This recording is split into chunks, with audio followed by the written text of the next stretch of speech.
habari ya vitabu vya apokrifa, vitabu ambavyo watu wengine wanavihesabu kwamba vitabu hivi ni vitabu vya Mungu, lakini wengine hawavikubali vitabu hivyo. Wale ambao tunasema ni Waadventista. Sasa sisemi Waadventista wa Sabato, ila Waadventista, wale Waadventista wanaoamini katika ufufuo na kufuka kwake Yesu Kristo. Wanaamini kwamba vitabu walivyo navyo ni 60 na ngapi? Na 6. Na habari hii tutajifunza kwa nini vitabu 66, ama nilishazungumza. Kitabu fulani kikasema weka mikate 6 upande huu na mikate 6 upande huu. Ukiweka ile mikate 6 upande huu na mikate 6 upande huu, ukijumlisha inakuwa ni mikate 60 na vitabu 66, sio kujumlisha, yani kuviweka tu 6 na 6, ukivisogeza pamoja hizi namba zinakupa vitabu 60 na ngapi? 66. Lakini ukijumlisha 66 inakupa kwamba ni ngapi? 12. Na hii namba 12 ina maana yake. Ukienda kwa Yakobo na habari za zile kabila ngapi? 12, na Mungu alivyotembea na watu wake kuanzia hapo kwenda mbele. Sasa katika vitabu hivi ambavyo tunavita ni vitabu vya apokrifa, kitabu cha kwanza ni Tobiti, ama wanakiita Tobia. Nitakwambia kwa nini vitabu 66 na kwa nini vitabu 73. Vitabu hivi vya apokrifa kwa wale wa Adventista hawavikubali, lakini kwa wenzetu wanavitumia. Na kutoka vitabu 66 ukijumlisha vitabu hivi 7 vinakupelekea kwa vitabu 73 vinavyotumika na watu wengine ambao mimi sitataka kuwataja, lakini najua kwa hekima na ufahamu wa Mungu atakusaidia kujua watu hao ni watu gani. Na sidhani kama ni dhambi ama ni nini, lakini wale ambao waliamua kusema ni vitabu hivi 66 walikuwa na ground na foundation zake, na hawa wanaosema kwamba vitabu 73 wana ground na foundation zake. Kitabu cha kwanza cha apokrifa ni kitabu cha Tobiti ama Tobia.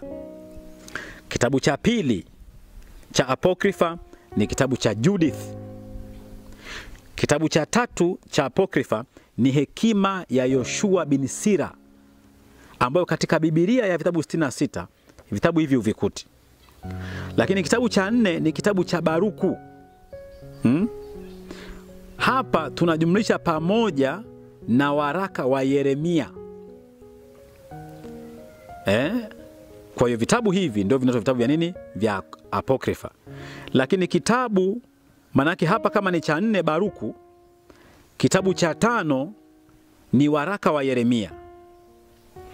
Alafu kitabu cha 6 ni kitabu cha Makabayo wa kwanza au wa Makabayo, kitabu cha kwanza cha wa Makabayo. Na kitabu cha 7 ni kitabu cha pili cha wa Makabayo. Kwa ukivijumlisha vitabu hivi vinakupa vitabu 7. Kitabu cha 4 cha Baruku, kitabu cha 5 tunasema ni waraka wa Yeremia, kitabu cha 6 ni Makabayo wa kwanza, kitabu cha 7 ni Makabayo wa pili. Sasa ukichukua vitabu hivi 7, vitabu vya apokrifa ambavyo Waadventista hawavikubali vitabu hivi kwamba vitumike katika maandiko matakatifu ama vitumike kama maandiko matakatifu ya kuwafundishia watu neno la Mungu, wanavikataa. Wenyewe wanasema vitabu 60 na ngapi? 66. Lakini wenzetu fulani wanavichukua vitabu hivi 7, wanavijumlisha katika vile vitabu 66, vinawapa vitabu 70 na ngapi? Na 3, ama vitabu 72, vyovyote vile. Lakini ninachomaanisha ni kwamba kutoka vitabu 60 na kwenda vitabu 70 na kwenda vitabu 100 na. Tumesema ni Tobiti cha kwanza ama Tobia, cha pili ni Judithi, cha tatu ni hekima ya Yoshua bin Sira, kitabu kinachofuata ni Baruku, kitabu kinachofuata ni waraka wa Yeremia, Makabayo wa kwanza na Makabayo wa pili. Bwana Yesu akubariki na kushukuru kutumia muda wako pamoja kuwa nami kujifunza vitabu hivi, kwa sababu hivi ni kanuni. Tutakapokuja tutajifunza watu waliopigania Injili ama Biblia kuifikisha hapa ilipo. Tutajifunza watu hao, wako wengi, lakini mimi tutajifunza watu ambao nimeamua kuwachambua kidogo kwa uchache wao. Tutajifunza mmoja baada ya mwingine, lakini mpaka hapa kwenye vitabu vya apokrifa tutakuwa tumetimiza sasa kanuni zilizotumika kuifikisha Biblia hapa ilipo. Whether ni Biblia ya vitabu 60 na, ama ni Biblia ya vitabu 70 na, ama ni Biblia ya vitabu 100 na. Lakini kwa nini wale wa Adventista, wale watu wanaotumia vitabu 66, mimi nikiwepo mmoja wapo, kwamba ni kanuni ipi ambayo tumetumia kusema kwamba vitabu 66 hivi ni sawa na vitabu hivi 70 sio sawa, ama vitabu hivi 120 sio sawa.